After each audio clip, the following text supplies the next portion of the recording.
Very much for joining us for the Women in the Workplace event by Lean In today. I am Latika. I'm the events coordinator for Lean In Canada for the Vancouver chapter. We would love to see you all. So if it's convenient, then please switch on your videos as well.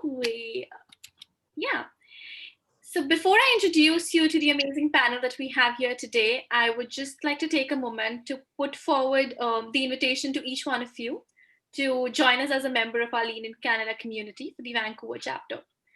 The Lean In community has connected like-minded women who are looking for inspiration and empowerment in their careers, and we would love to have you all on board. Just to quickly walk you through how you could sign up, I'm just going to share my screen and show you. Can you all see my screen? Mm-hmm. Okay. So all you have to do is just go on leanincanada.com and then just click on this red shiny button here, which says become a member. Once you do that, you will be seeing a form which is pretty small, so you could just fill it in quickly and then click on become a member. And that's how you become a part of our community. And of course, if there are any questions, I'm happy to answer them. Okay, so coming to the topic of today's event, Lean In and McKinsey released their 6th Women in the Workplace report this September, which really focused on how COVID-19 crisis could really erase all the gains women have made in the management and senior leadership. As many as 2 million women are considered taking a leave of absence or leaving the workforce altogether. Now, what this really means is that if these women feel forced to leave the workforce, we will end up with far fewer women in leadership and far fewer women on track to be future leaders. This is not what any of us imagined, and we want to make a difference. And also, I would like to acknowledge the fact that we acknowledge the fact that the pandemic has affected male counterpart as well. However, for today, we shall be just focusing on impact on women in our discussion. And on that note, I would like to introduce our panelists for today's event, who will really be sharing their experiences to really help us understand and address all these regressive effects of the pandemic. To begin with, we have Lewisa Anciano. She is the Vice President of Global Human Resources for Pay by Phone, which is owned by Volkswagen. She's responsible for HR teams in Germany, UK, France, Canada, and works with employees based in 12 countries in Europe and North America. Lewisa, can you wave us a hi? Thank you. Next, we have Jennifer Caldwell, who is a principal at DNH Group LLP, which is a full service mid-market chartered professional accounting firm in Vancouver. Now, for an organization that has existed for over 60 years, she is the second female partner there, and she also leads the firm's staff mentoring program. Jennifer, can you wave for us? Okay, I can't see you on my screen, but I'm just guessing you waved at us. Okay. And lastly, we have Dr. Amanda Watson, who is a lecturer in the Department of Sociology and Anthropology at Simon Fraser University.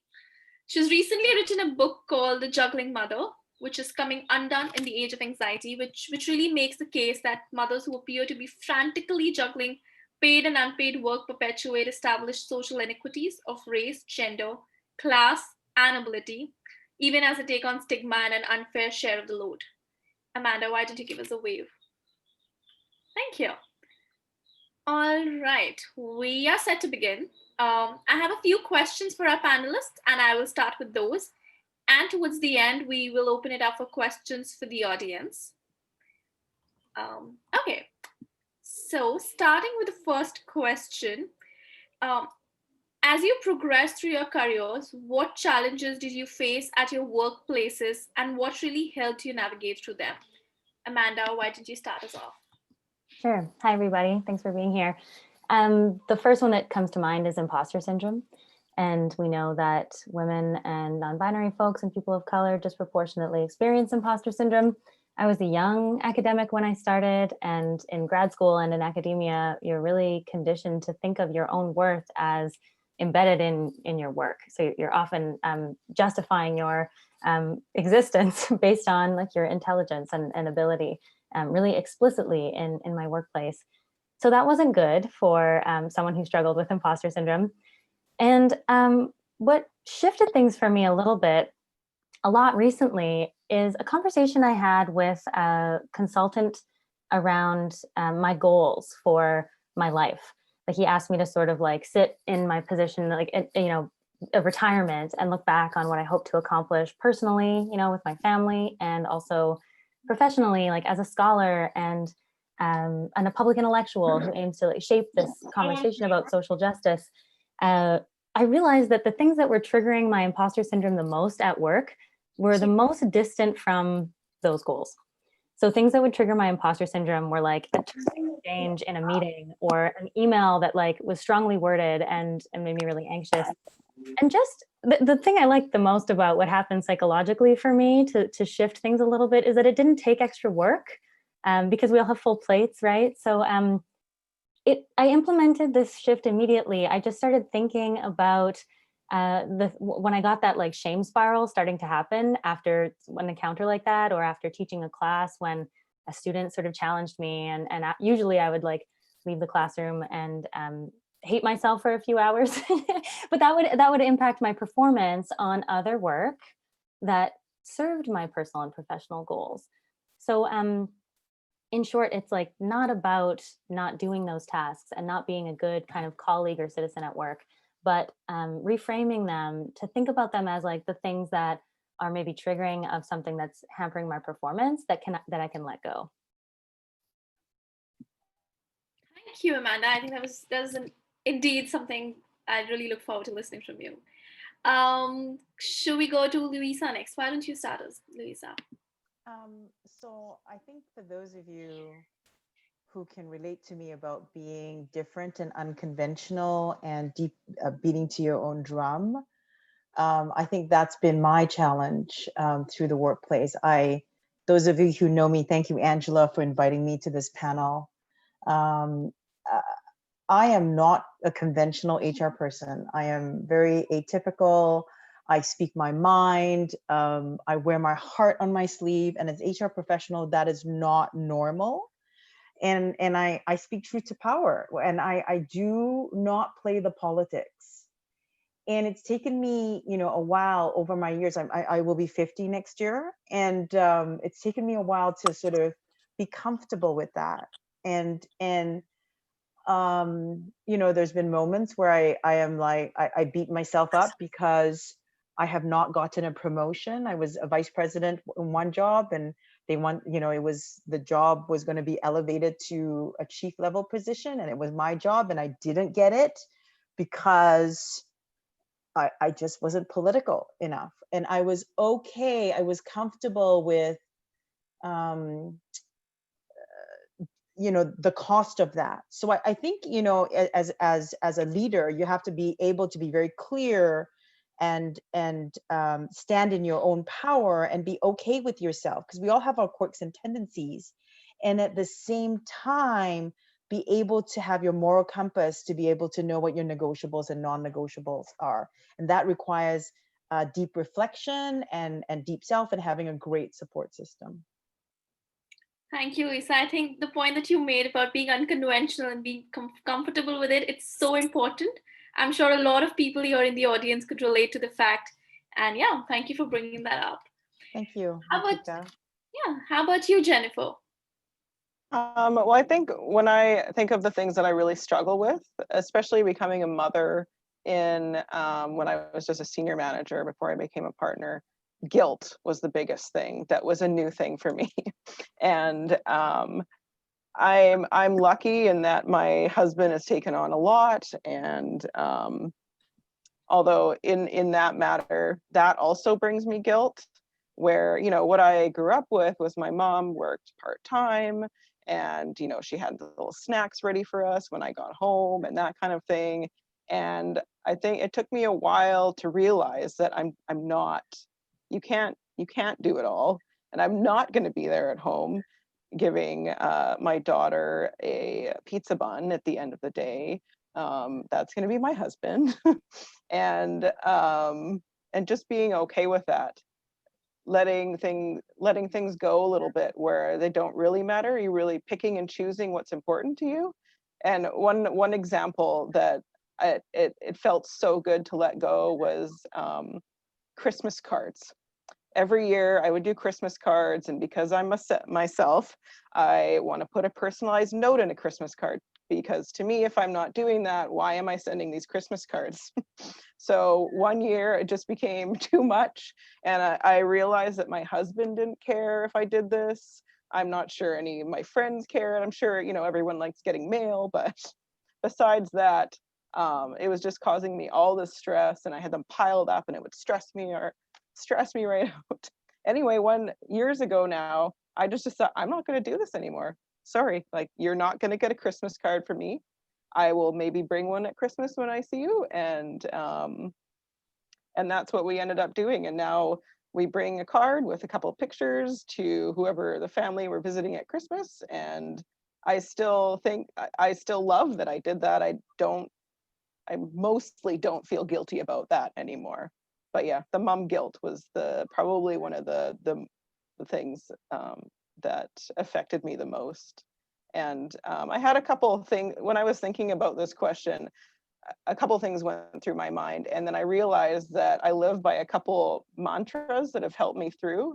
And I think the one leading up to becoming a partner here at our firm was just the self-doubt, and how I was holding myself back. And, you know, I characterized myself as the shy girl leading up to, you know, probably really 10 years ago. But I still see myself as that person. So what I did kind of leading up to becoming a partner is I had this mantra where I'll say the PC version of it, but I would just think, what's the worst that can happen? I can do this. What's the worst that can happen? Screw it. I'm just going to do it. Because really, nothing horrific is going to happen. You know, if I do something, I say something wrong, or, you know, you screw up, that kind of thing. So that really helped me. That had a huge impact on me. That's amazing. I think I love how you said, screw it, what's going to happen, it doesn't really matter. It's inspiring to see how you really came over that guilt that you had. And the Christmas card example, I'm sure it's a great example, and a lot of people can relate to it here today. Thank you. Okay, so going to the next question. Now that we've spoken about what challenges you all faced in your workplaces, how about we talk of the struggles that you believe women are now facing in their workplaces because of COVID, and how the pandemic has kind of changed things around for them. Lewisa, why did you start for this question? I read an article today around from Korn Ferry, not from McKinsey, that said, you know, women are leaving the workplace 4 times of men. And I think it's because there's that extra burden of being the caretaker, being the nurturer, you know, and so I think as women, we have to define what is our role. I love Jennifer's idea about, you know, sort of like that her husband is taking care of the pizza buns for the kids. I think it's just getting clear in your mind, your boundaries and what's getting in your way, right? And so I think for women, we have to be able to be clear about who we are, where we're going, and what we're going to do about that. Mm-hmm. Yeah, knowing your boundaries, I'm sure with all the remote workplace, there's no boundary really left between what we're doing at work and what we're doing in our houses. So I'm sure it's a struggle for women. Yeah, you know, we use Slack as a tech company, and I remember, I think I told the story when we were planning for the pre-panel, but in the beginning of the COVID, we sent, you know, to keep people motivated, we sent images around, and there was this image sent of this woman who was working and her kids were tied up, right? And it was really funny. And someone said, "Oh, is this X person," which was a senior executive in our company. And that person, you know, tongue in cheek responded, "Yeah, that's me. That's definitely not her, because she was a woman." But I think making light of the situation and providing support is absolutely key in mitigating sort of people leaving. And I know there's further questions around what best practices are that we can do. But I think just generally the intention of saying that we are going to do something about this, we're going to make this a better place. Having that soul of doing that is half the battle, and the determination of doing better. Indeed, I completely agree. How about you, Jennifer? What do you think about this question? Well, I think the struggles are, I do worry a lot about what Lewisa was talking about. And I think it's basically kind of around the she session. I've heard that term a few times now, where, it is pulling back women from the workforce and that kind of thing. Since Lewisa talked about that, I'm gonna share an example that someone gave me who works here, and on just the overload of tasks and emotions, as how she described it, in how COVID has added this kind of extra layer of stress and anxiety, even if it's just kind of in the background, to the kind of, a lot of us are already maxed out with everything going on in normal life, and then COVID hits, and I feel like it does teach you though how much you can handle. There's the positive of that, but I thought her story was kind of very indicative and descriptive, so I was just going to share it. So she said, and I'm going to say it in the first person, so before, after a stressful day, you'd go home and she put in quotation marks, relax. But now, every task and chore takes twice the time to do, triple the mental capacity to monitor, and energy. Before COVID, when I finished work, I would go order takeout or go to the grocery store on the way home from work, and then send the family to the playground. She has 2 young kids. One of them just started kindergarten, the other one's younger. So, and some quiet time to clean up. Now she has to think about every one of these tasks, which restaurant is safe to order from, and which store is going to have the shortest lineups and the least sticky sanitizer. When kids get ready to leave for the walk, did they take their masks? Did they wash their hands? And then fight about with the husband and the kids about not taking to the playground that is too busy, reminding the husband to ensure the daughter doesn't lick the playground poles, then stressing out about them forgetting all these things or ignoring them, and overall just worrying more. And just, even if the kids are gone and she would normally kind of relax, now she's just wondering if they're licking poles and the husband's followed the instructions. So I thought that was a really good example of how before it's just like, okay, go to the playground and I'll just pick up some food, and now it's just all these other things. There's more things now. That's so valid. There's just addition of extra parameters that were never there, and it's just added stress. I agree. Would you think, Amanda? I will build directly on that and highlight the invisible nature of some of the caregiving tasks that we know about in the research, but that have intensified for COVID. And because the others were mentioned, I'd mention the emotional load around making people feel better about their own anxiety. So we know in literature around what's called the happiness turn, that mothers and women and even girls take on the responsibility for people in the room to be having a good time, to make everyone feel better. So in difficult times, women's load that way is invisibly intensifying, right? Like women are trying to support spouses or elder relatives and their own kids. And I think something that I noticed personally and that I expect to come out in the research is how anxious my kids were when their daycares closed, and how I took on this responsibility to try to meet their social needs and try to keep my own anxiety at bay so that it wasn't rubbing off on them. So for me, like part of the challenge and the load was like trying to make it all better. That really increased with COVID. So it'd be interesting to try to keep that in mind when we think going forward about the fact that women and even girls are disproportionately doing that all the time. So when any kind of crisis takes over, or there's like someone in a meeting who looks unhappy, that labor is gendered. Yes, that's a very valid point. It actually helps set the context for the next question, which is what's really contributing to the negative consequences that women are now facing during COVID? I know, Amanda, you touched upon it with the stress factor. Do you want to add some more characteristics, or do you think else is kind of contributing? Sure. I really like this question, and I'm going to sort of warp it a little bit in my response, because I'd like to invite us all to think about COVID as not causing these negative consequences. So for me, like, I study gender and labor. This was always about to fail. Women's participation in paid work was never supported with policies and with the proper infrastructure that we need to secure women's place in the workforce. So in fact, if we think about historically the way women have typically worked, they've typically shifted their labor between unpaid and paid labor to meet the needs of the economy and their families. So like you can think about World War II and that kind of thing.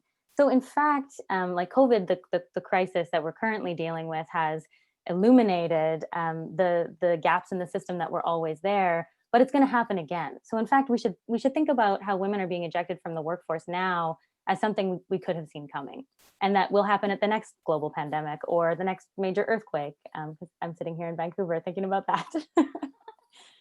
No, I think it's a nice point that since the pandemic has kind of highlighted the fact that it's not the same for women and men. It's time for change. So I think in that way, it's a blessing in disguise, I'm sure. What do you think, Lewisa, about this question? So I have a bias because, I'm the head of HR, and I'm a big believer that as organizations, and every organization I picked, I really contract with the organization, the executive team and the board around that we are a container of, the employees are in our organization, but we are a container for the employees to feel supported, to feel a sense. Of course, we expect employees to be productive and engaged, but also people bring their whole lives to work, and especially COVID, where people are working from home, that convergence is happening in a much more amplified rate.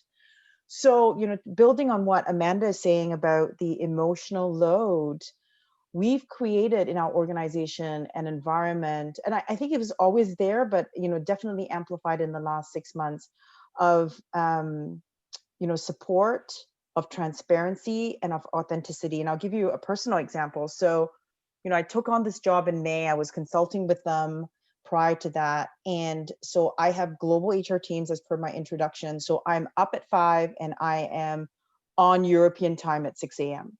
So, and I also am leading the people side of integration with our sister company in Germany, also owned by Volkswagen. And I was working very intensely over the several months. And there was one day a few weeks ago where I woke up, I was in 2 meetings, which is very unusual to just have 2 meetings for the entire day. And I could not even look at my screen. I was so burnt out. And I just went to my boss, German proper guy from Volkswagen. He's an expat. And I basically was very vulnerable with him. And I said, I am burnt out.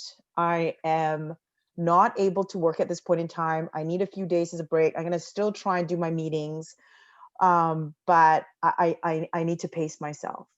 And we have created this environment where people, and I don't know what it is, it's magic. I can't even explain it. I think it really is in the DNA of the organization, where people can just be themselves and be able to talk about things and be able to feel safe to be able to express themselves and get some support.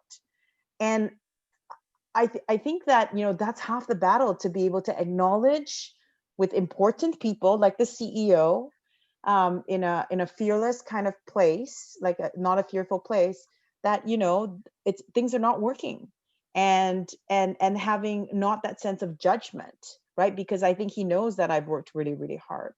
So I think that sense of vulnerability is really important to have, but also we have to decide to be vulnerable. And I think that choice and decision about being vulnerability, exemplifies courage and getting that, asking for help. I think we see it as a weak thing. I think we need to ask for help, and I did. That's great to know. I think you touched based on 2 very important things. The first being the vulnerable part, And the second, when you said about how your organization was really adaptive to it. I would like to ask you more on the best practices that your organization did a little later, but I think the vulnerability part is so important. I mean, as women, we are just all the time vulnerable to being seen as weak because we've always been seen that way. So I think that's a very important point to set up here. So how about you, Jennifer? What do you think about it? Well, I would say that one of the things that's happened is that some of the moms who are working at home, I've had a lot of comments from them so this all happened during our busiest time of year, during tax season. And then tax season continued on basically forever. It's now done. We're almost ready for the next tax season. But so during that time, we normally are doing more overtime. So I think what happened with a lot of the parents, and I'll say the male parents and the female parents, is that they were, back in March, that childcare was gone. So they had to figure out how to work from home with kids, which I feel like is impossible. I was lucky. My husband just basically didn't work for 2.5 months, but obviously not everybody has that choice. So what those women were saying to me, they constantly say like, oh, I'm not gonna do that much overtime. Like, I'm not doing the overtime, I'm not getting overtime. And I kept saying to them, like, it's impossible. Of course you're not doing the overtime. Don't try to do the overtime. You get up, the kids are there, you're working, the kids are there, you're sort of done work, the kids are there, the kids go to sleep, then you go back to work to try make up for the kids being there all day. And, I think that was a huge impact on some of the people who are working from home and still working from home with their kids around, at least some of the time. And it's just impossible for them to have a normal day of work when, even if you have someone sort of taking care of the kids there, or your spouse is there, everyone's involved. That kid's going to come over no matter what. You can't control, in some cases, especially the tiny little kids. I mean, my daughter is 8 years old and she still doesn't seem to care if I'm on a call or, they come up, they interrupt. It's just nearly impossible. And I really applaud them for getting any work done. So when they talk about, being worried about overtime, and then if they're staying at home, also being worried about, being looked on negatively and being more heavily scrutinized because they are at home. So they feel like they have to do more. And I think I've heard this a few times on some, webinars and stuff like that, where the people working from home feel the extra pressure to prove that they're fine working at home and efficient enough working at home. So I thought that was really interesting. It kept coming up again and again as one of the effects from COVID.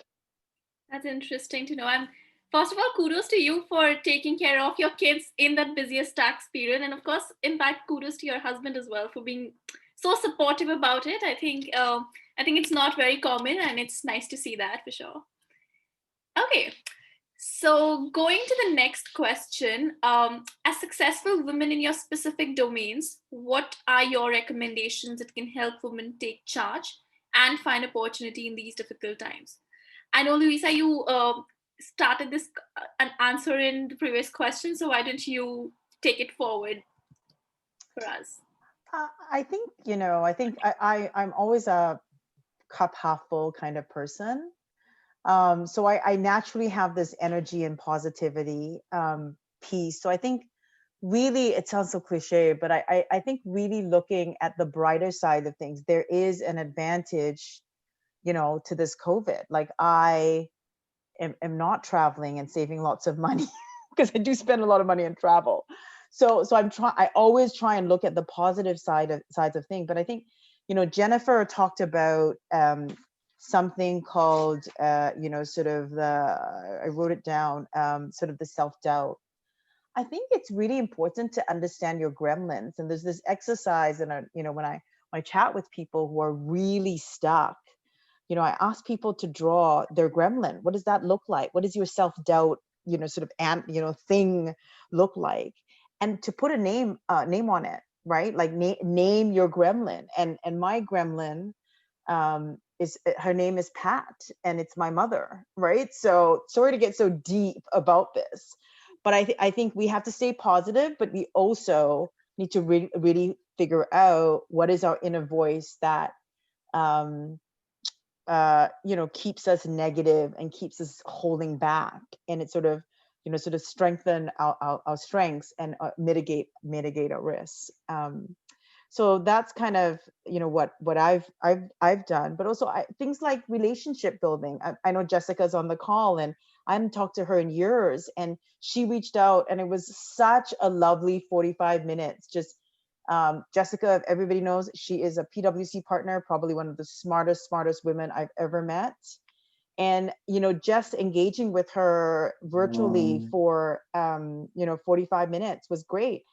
Angela, who I respect greatly, one of the great CHROs in our cities, I haven't had the chance to engage with her like virtually, but I know we've we've exchanged messages. So I really think having those relationships are absolutely key, and making sure, I'm a big believer for women or men, but men naturally do it, women to always have a board of advisors. And what I mean by that is having a group of powerful, could be big P, little p, women supporting you, or men, right? So in my board of advisors, they don't know they're in my board of advisors, is the chair of the board for Douglas College, is the head of HR for LinkedIn.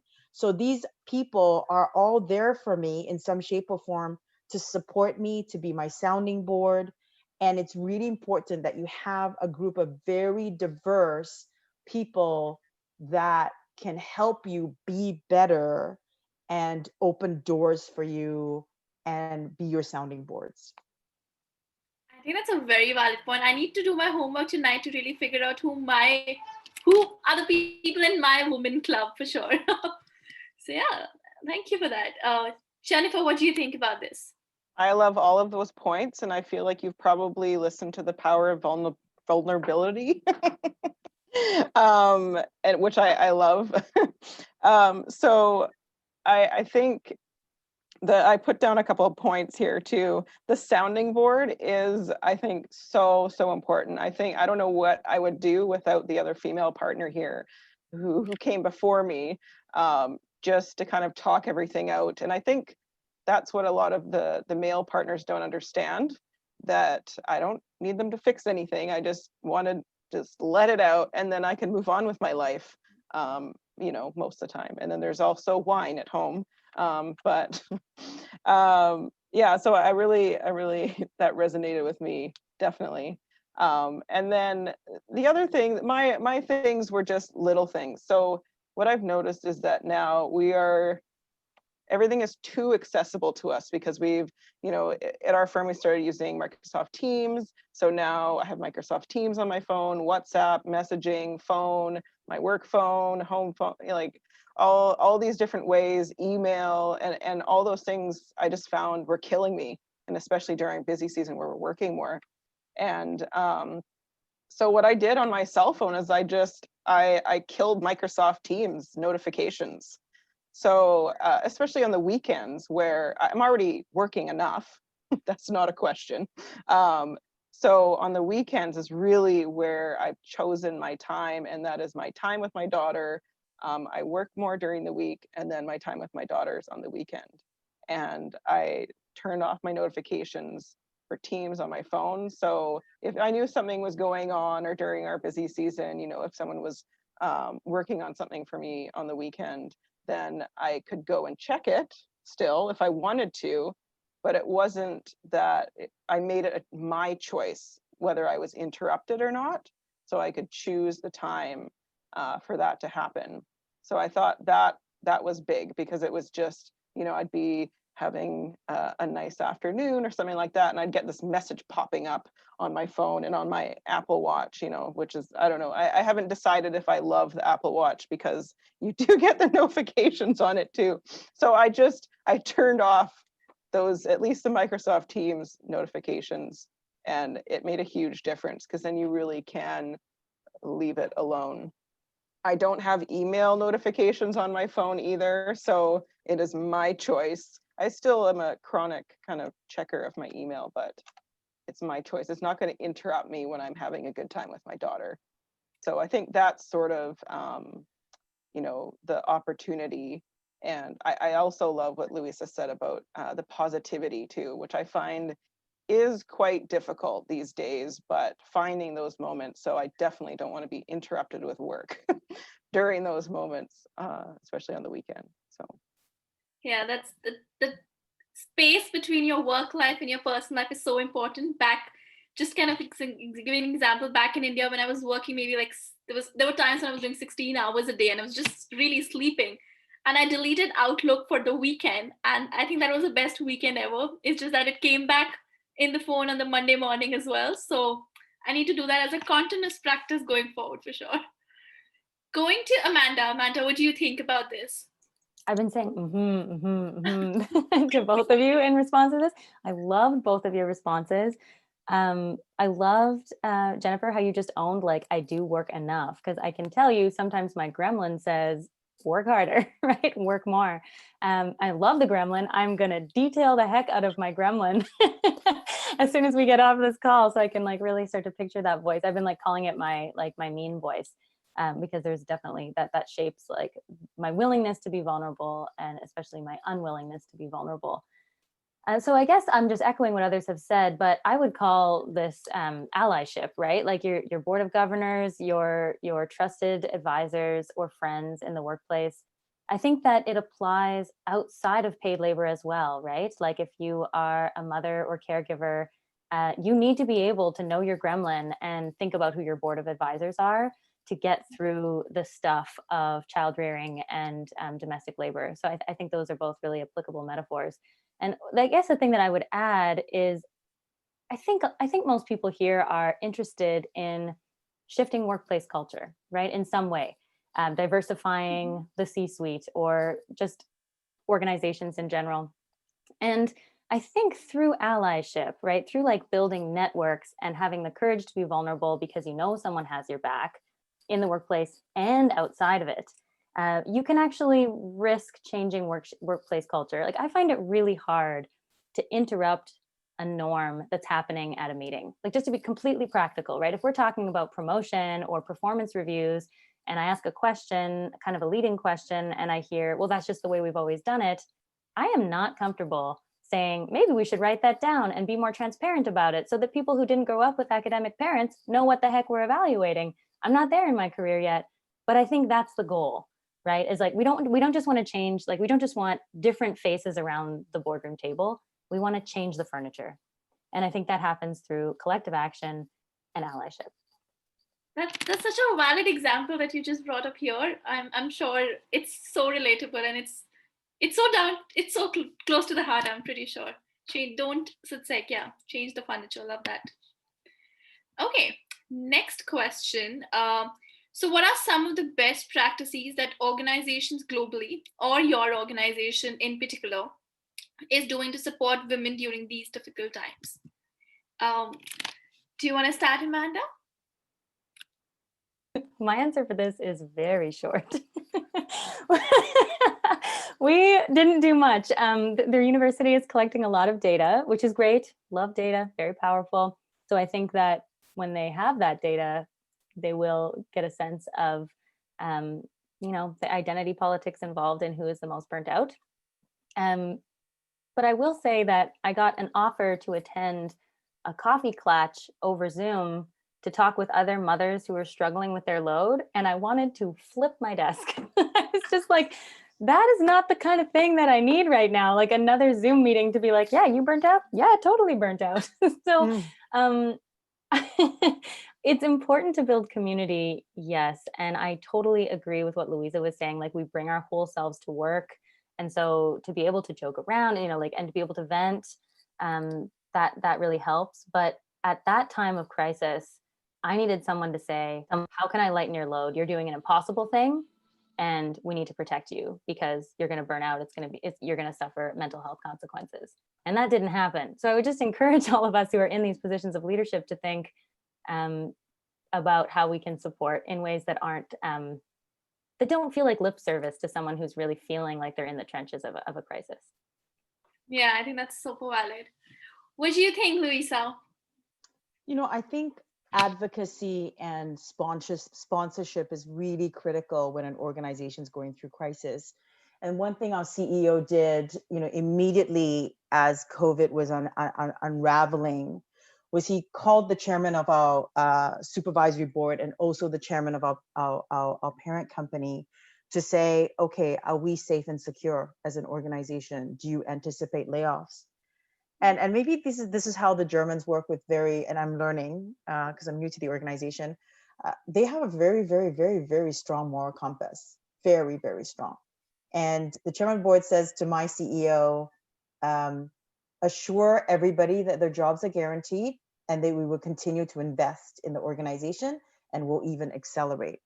And so our CEO is able to sans performance issues, be able to give that guarantee to our employees that our parent will take care of the organization. And I think having that strong commitment really, I think, regardless male, female, just calms the organization down and people know that that we have their backs. I think that's really so important. And our CEO is very, very, we call him kind of a bit of a cult leader. Don't tell, I've told him that, but he loves to chat with, so he has a weekly Q&A, and in the beginning part of COVID, we now do it monthly, but weekly, we had a survey, basically, how are people feeling? Are they feeling supported? And what else do they need? Are they feeling supported from the managers? And then there's this cutesy question that we ask our employee: what brings you joy?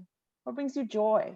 And I think just by answering that question, people feel, and we had like 80% participation rate. And he would say, if the rating went down, he'd say, okay, why is the rating going down? Right? Tell me more. And he also doubled down on development. We didn't do a lot of development last year. And so much more focus on leadership development, training, lunch and learns. And we have a pretty robust business partner model. So for those of you in HR, we restructured our HR team and really had a clear business partner to all of our divisions to make sure they got that support. And there was a high touch approach. So globally, we're about 500 employees and I have 16 people in HR, which is insane, right? From a numbers point of view. Now we're global, there's works councils in Germany, which complicates things and all that stuff.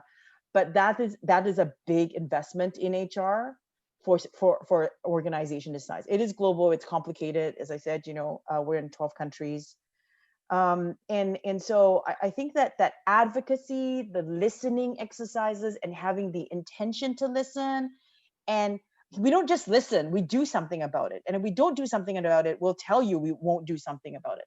I think advocacy, listening, having a high touch sort of connection with your employees, and doubling down on training, and most importantly, giving that kind of reassurance, I think is absolutely key. We're not in the travel business. And I will tell you, our numbers were down. In France and the UK, we were down 80% of our numbers. I think in Vancouver, because we started off in Vancouver 20 years ago, we were down about 70% numbers because, when things shut down, you're not parking. But there's still that reassurance that came all the way from the parent company. So that was really a lovely gesture. That is a luxury, I know, but a luxury we leveraged. That's amazing to know. I remember when the pandemic started, I was taking this course on crisis management, and I did go through a lot of videos of these people, the CEOs, coming up and giving statements. And there weren't many who were able to say this with conviction that we are there for you, to hear you say about it, and to also hear the fact that even if they can't do anything, they would tell that they can't do anything, and not just keeping people not telling them is so important and so crucial. So yeah, thank you, Lewisa, for sharing that. Thank you. How about you, Jennifer? What do you think? Oh, I love the comments about communication and high touch points and that kind of thing. We have a system in our firm where we have different levels of employees kind of in a squad, we call it. So of course, people are not in the office as much, and especially at the beginning.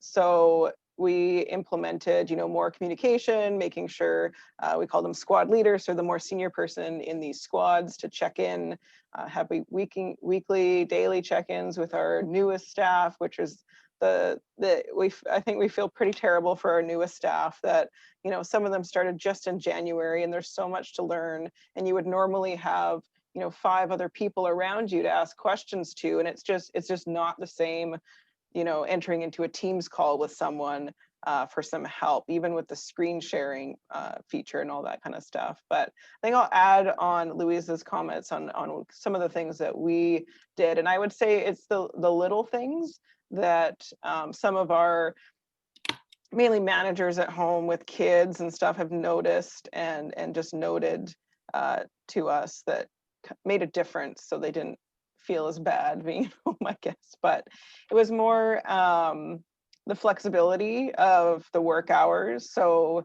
and I think something that our staff can see is where everyone is. We have this office status system. So you say, in at 9:30 or that kind of thing, or, in the afternoon going to kids like after school play or something like that.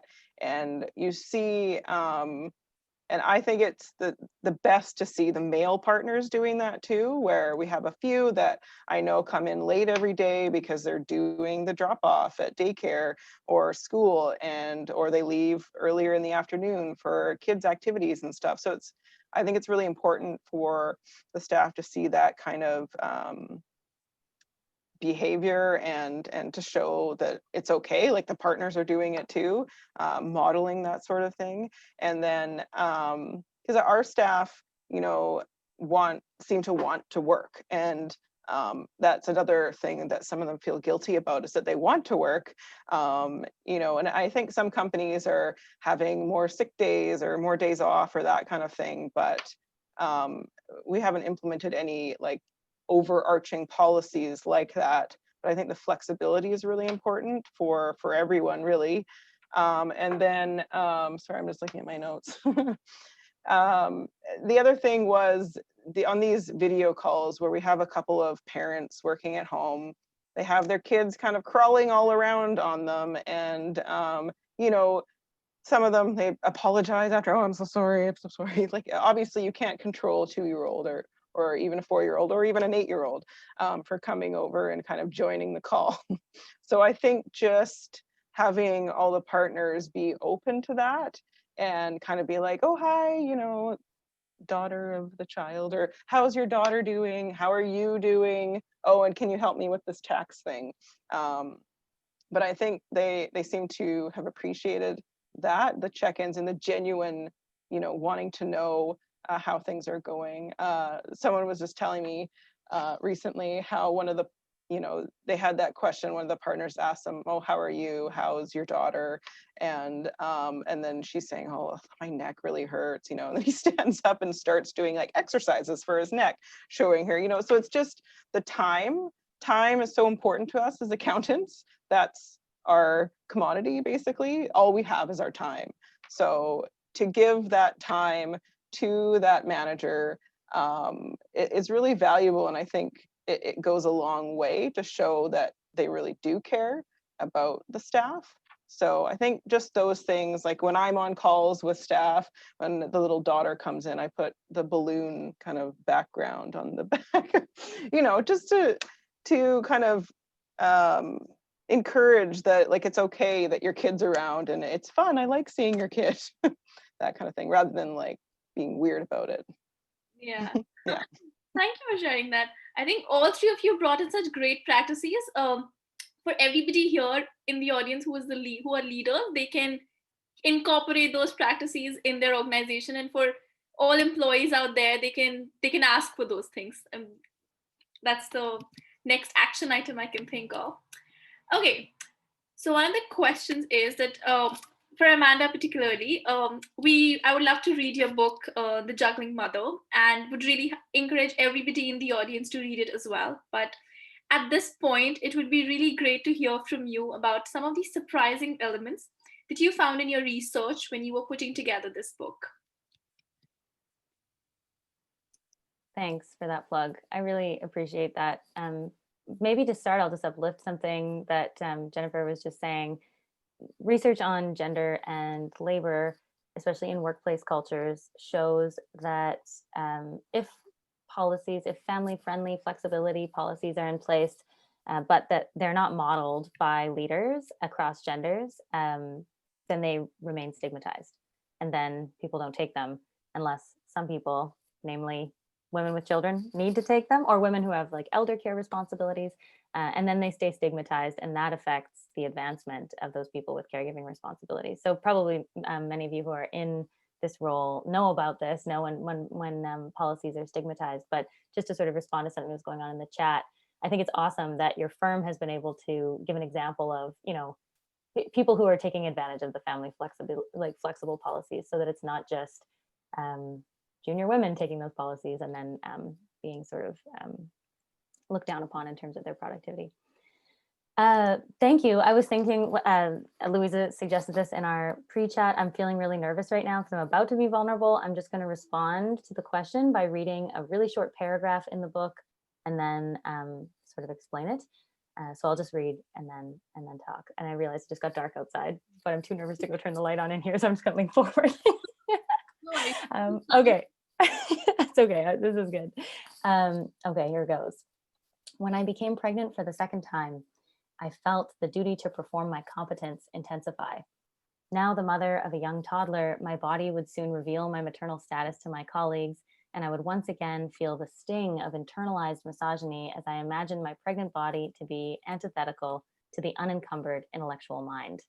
It was time for performances of rejecting my body, concealing my growing belly, denying my fatigue, of leaning in to more professional activities than one person should reasonably manage. When I betrayed my pregnant status, I attempted to assure my colleagues in numerous ways, usually through self-deprecating humor, that I was capable of responding to my body while never reducing my productive capacity. My experience of becoming a mother, as I was also becoming a scholar, really illuminated the work that I was trying to do in the book. Because I was studying the images that we have plastered all around us in the media, from public health campaigns to popular culture to HR documents, right, of this juggling mother who is endlessly competent and who is ultimately productive, right? Like she's just on the verge of falling apart, but she's not actually dropping the ball, and she's not a threat to her children. She's going to have the brief in on time. She's going to rock the presentation. So that was my role model coming of age in this generation, and I really wanted to be her. And I had to confront how critical I was being in terms of my research. I was making the argument that this person, even though they are unfairly burdened with a second shift at home and unfair expectations in the workplace, trying to do two jobs at the same time sometimes, as in COVID, I also wanted to be this person and was sort of unwilling to be vulnerable and let that dream go. So I wanted to be critical of this image and of this pressure and still be the most competent, productive, and celebrated person in my workplace. And so the book unwinds as like a series of analyses of the images that we see around us in various genres and across different archives. And I sort of sneak in a little bit of memoir that I wrote once I became a mother, to say, like, these are the moments when I was unwilling to tell my secrets that I'm still trying to pull this off. And I sort of like invite people to think, especially when you're in a position of some kind of privilege or relative power, like I know that I have race privilege in certain environments. I invite people to think about, like, when you have the opportunity to be vulnerable or give your power away, be willing to show that you are struggling with burnout, as I also did this summer, but I have not told my department chair about it. I'm too nervous to do that yet. That's sort of like the invitation of the book, because I think if it's about kind of the changing the furniture argument as well. If we keep up the juggling act, we're not going to make space for other people to join us. Yeah, first of all, thank you for reading that excerpt out. I think it was amazing. It was so inspiring, and I'm sure so many people could relate to it. I'm just echoing what I can see in the chat as well. Everybody is super excited to read your book, and I am definitely going to buy the book for sure. So yeah, thank you for sharing that. And the conviction with which you spoke about it, I think it's so relatable, and I can't thank you enough for sharing that. This is Thanks something. for drawing it out of me. I really appreciate that. It's a big learning curve for me too. I really appreciate it. Yeah. How about you, Louisa? What do you think about this question in general, and also what do you have to think of? What do you say about Amanda's lines that she just spoke about? Oh, I was very touched, Amanda. Thank you so much for sharing that, because I think we all experience moments of burden and pain. And I think the only way we get out of that is to acknowledge it and surround yourself with a group of people that are able to be there for you. And I mentioned Angela and Jessica, but there's a few people here that I noticed. My friend, my very good friend, Jody Anderson, who has been there for me, and Trina Hamilton, who's on this call as well. So I really think having, acknowledging it, being able to get unstuck, and how you get unstuck is a journey. And the only way I know is to have that support system and a sense of conviction and grit to be able to get unstuck. Because I remember this saying, there is no comeback without a setback. And I always remember that when I'm down, there is no comeback. And I love the comeback. So I think it's par for the course to experience that. And what cliche, what doesn't kill you makes you stronger. And I think we're all meant to go through these experiences as women. And it makes us stronger. It makes us better. It makes us more being able to train our leadership muscle, so that we can be strong for our organizations and for communities and for each other. Yeah, thank you for sharing that. What doesn't kill you makes you stronger. I think that's super relevant. What do you think, Jennifer? I just want to thank Amanda for sharing that as well. It really, really resonates with me, and now I'm pretty excited to read the book. I feel like it'll be an emotional process though, because I do hear from, it's usually, I would say, just because I am a bit more involved in the HR at the firm, that a lot of the ladies who get pregnant, they come to me. It's kind of like, when should I tell? Like, I want to wait. What are the partners going to say? Because most of the partners are male, and I think they just assume it's going to be some kind of negative or disappointed reaction, which I always tell them it's absolutely not. Pretty much almost all of our partners, male, female, all have kids. Of course, they're humans and they love their kids, and they know it's a great time of their life, and they react to it very positively, which I'm happy about. So I do encourage them to not let the fear of having to hide the belly and all that kind of stuff. Oh, do you think people can tell that? Just when you're ready, of course. But yeah, to not have that kind of fear, not let that drive them being themselves, and kind of experiencing that joy, or that more having to hide why you're sick all the time because of morning sickness. I ended up having to tell my firm, because I couldn't work for over a week because I just was so sick. But they're all really supportive. I think if you put yourself out there, more times than not, people are going to support you. And it goes back to my, what's the worst that can happen? So I tell them, they're going to fire me. How bad is that going to make them look? And of course they're not. They're going to be positive about it and supportive. Oh my God, well, yeah, stay home. It's fine. So I just loved those comments. Although it's emotional, but I think it's good to say it out loud. Yeah. There's so much pressure. Yeah. Yeah. Thank you for answering that. And then, Amanda, thank you again for reading out that part of your book. It was really good, and I can't wait to read the book for sure. Yeah. Okay, so with that, I would now like to open it up to our audience to ask their questions to our panelists. You could either raise your hand or even type your question in the chat. I did see a question a while back. I'm just gonna go scroll up to read that out as well. Or if the person who posted it could ask, because there are lots of nice comments over there. Something around flexibility. I remember seeing it. I think it was something on flexibility policies, Latika. Yeah, I'm just trying to see what I don't remember the questions. If anyone of you remember and can. Was Oh yeah. something was something about examples of flexible policies, and I'll share while you look at that. I'll share with you what we did at Pay by Phone. So we put together a guideline. For now, we're fortunate that we're a tech company, so people on March 17th, everybody went and worked remotely globally. So we were able to do that quite seamlessly. And but in the end, we have people at home trying to take care of daycare, dogs, trying to coordinate their lives. And so we provided some simple guidelines for people to be able to. So if you need no more flexibility, please talk to your manager, and that kind of stuff. We didn't make it complicated. We just said, we're here to support you. Work has to get done because we're a high performance organization, but we will always give you flexibility. And we have that tone in the organization and provided some guidelines. I can't remember what they were, but and then if it didn't meet those guidelines, we would evaluate on a case by case basis, and everything was handled through the manager and the business partner. Mm-hmm. So that's what we did. Interesting. Amanda and Jennifer, do you want to add something to it? Go ahead, Jennifer. I need to think about this. Okay.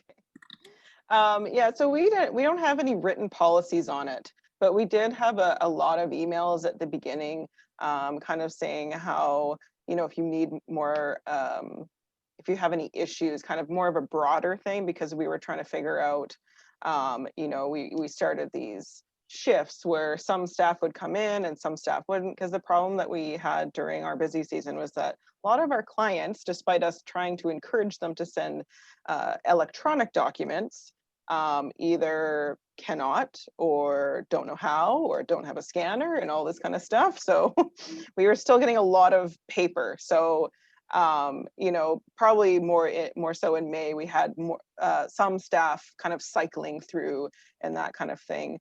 But with that, I think came how then we had staff also on shifts. So some had morning, some had afternoon. So it kind of started to evolve into this thing where, oh, well, I prefer working in the morning, so I'm going to start, at 7, and then just go to 3 instead. And that's kind of continued on a bit now, even though we're kind of on a more normal schedule now. But I think we didn't really write anything down, but it was kind of what Louise is saying, where it's individual. Come talk to us about your needs, and if you have any issues, like let your manager mentor know, your partner mentor know, just a more individualized sort of case by case basis. Mm-hmm. Thank you. Sort of similarly, like being an academic is a really flexible job. Nobody knows where you are ever. You're not expected to be anywhere ever. like as long as you don't get really bad performance reviews after a few years, you're not going to get fired. It's more challenging than that, but that is true. Like the autonomy is incredible, and so we're really fortunate for that. But the workload can be intense, and so it can also be for students. So one of the things that comes to mind with this question about flexibility measures is how I try to encourage students to set boundaries around correspondence. So it goes back to like notifications off. It took me a long time of having a really overwhelming inbox to try not to respond at night, or at least, because I usually respond at night, to set the expectation that I might not respond at night or over the weekend. And I try to encourage students to do the same. But I just want to say that it is not perfect. It doesn't work out that well all the time. Some students really have a higher expectation of my correspondence. Sometimes if I don't respond to things right away, they slide down the inbox and then I miss something, and I hate it when that happens. So without something like set in stone that's a policy that might adjust expectations, I've found it a little tough to negotiate, but also sort of like rewarding to validate students' busy schedules and hopefully be kind of like acting to professionalize them a little bit by showing how I set boundaries to encourage them to maybe set some boundaries as well in their future work life. Yeah, I think setting those boundaries is so important. I can because I'm a student right now, I can understand what you're saying from the perspective that when you write an email to the professor, you expect them to reply right there, because it's such a pressing matter that we make it sound like a pressing matter when it's not. So yeah, thank you for bringing that point. I do see a question. So yeah, Huang, that was your question. I hope it helped you. There was this one more question by Afshin. I'm sorry if I'm pronouncing your names wrong, but that's the best I could do right now. The question was, where and how do you define your own boundaries and model them for your teams?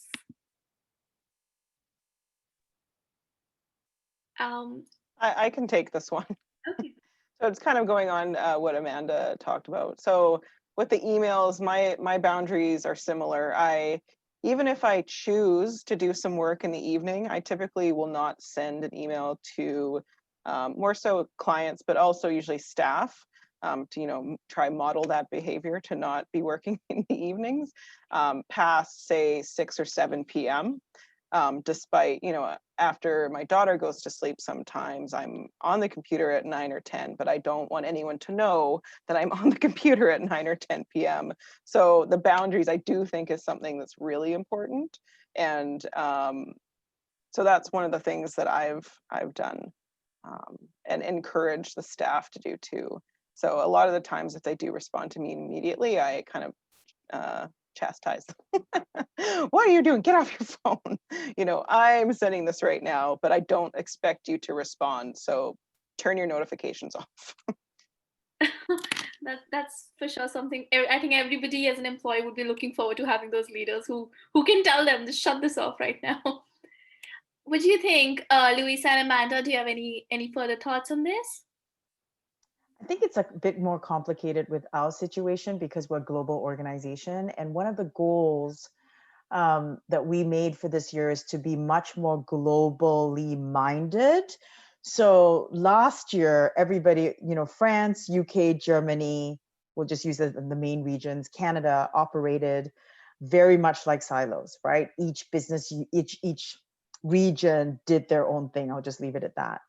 And this year there was a sort of one of our strategies was to be much more unified, and that meant that our core hours were 6:30 to 6:30 for key people who are working on global projects, and that can be sort of daunting, right? Globally, we said those are guidelines mainly at the vice president or director level. But, I think that building on what Jennifer is saying, the communication piece is important. So, I say to my team, I don't expect you to be as crazy as me, but when I need you, I need you. So if there's something urgent that comes from our supervisory board, we report not to Canada, we report to the mobility and digital unit of Volkswagen. And so, if something comes and that's urgent, we need to respond, right? So we have a system by which if there's an urgency from the parent, then because of the time zones, it does affect our regular 9 to 5. Then we're gonna, that doesn't happen a lot of time, but from time to time it does. And then Saturdays and Sundays are very much no work, right? Like I've worked in other organizations where there's emails flying around, but not here, right? It's an intense Monday to Friday. But I think setting those clear rules of engagement in your business unit and having the communication around what that's like. And I've said to my team, take time to pace, because I can see, based on our management board conversations, like when are going to be the peak moments of the organization and where are going to be the lulls. And during the lulls, like we'll say to my team, steal a day, take a break, go play, right? Like I would take afternoon naps because I would start, at 6 a.m. during the day, like, and just go sleep for a little bit because, I'd be working pretty intensely, sort of in the evenings as well. So I kind of had to adjust a little bit. But I think setting the clear rules of engagement and communicating that are so critical. Yeah, indeed. Thank you for sharing that. Amanda, do you want to add something before we wrap up? No, I think I'm good. I think the boundary example with the students covers like the way I'm thinking about it. Yeah, that's true. Okay, so thank you so much. Before I wrap up, I think Angela wants to speak up something, so I will leave it on to her. Thank you. I had to figure out how to unmute myself. Thank you, everybody, for attending today. The panelists were fantastic. Latika, your moderation was fantastic. And Rita, thank you for putting this event together. I just wanted to say that on behalf of Lean in Vancouver chapter, we're offering a copy of Amanda's book as a door prize. And so if Angela, you're on mute. what part did we hear? We heard up to the part that where you just mentioned the book. So I'm offering a door prize to everybody. I'll put my email address in the chat. If everybody would like, that's interested in a copy of the book, would like to email me and put in the subject line, book door prize. Tomorrow afternoon, I'll draw a random name from the participants tonight and send out a copy to one lucky winner of Amanda's book. Thanks so much, Angela. You guys are so supportive. This has been great. Thank you so much, Angela. I think that's very exciting. And yeah, we look forward to who gets it. Okay, so I'm just being cognizant of the fact that it's 6:40, so I just wrap it up. So yeah, thank you to all the panelists, Jennifer, Amanda, and Lewisa, for your time today and for sharing your stories and the best practices. I believe we all as women need to have these conversations that we had today at all times to really accelerate the progress that we need to make in our workplaces and even in our personal lives. But thank you for being the proponents of change in your workplaces and for in fact guiding us today on how we could do something similar. Also, thank you to our audience today for being here and for asking those valuable questions. I'm sorry I couldn't leave you much time for your questions, but I hope I covered most of it. Yeah, so hope you all have a great rest of the evening, and we shall see you soon in another Lean In event. Thank you so much. Bye.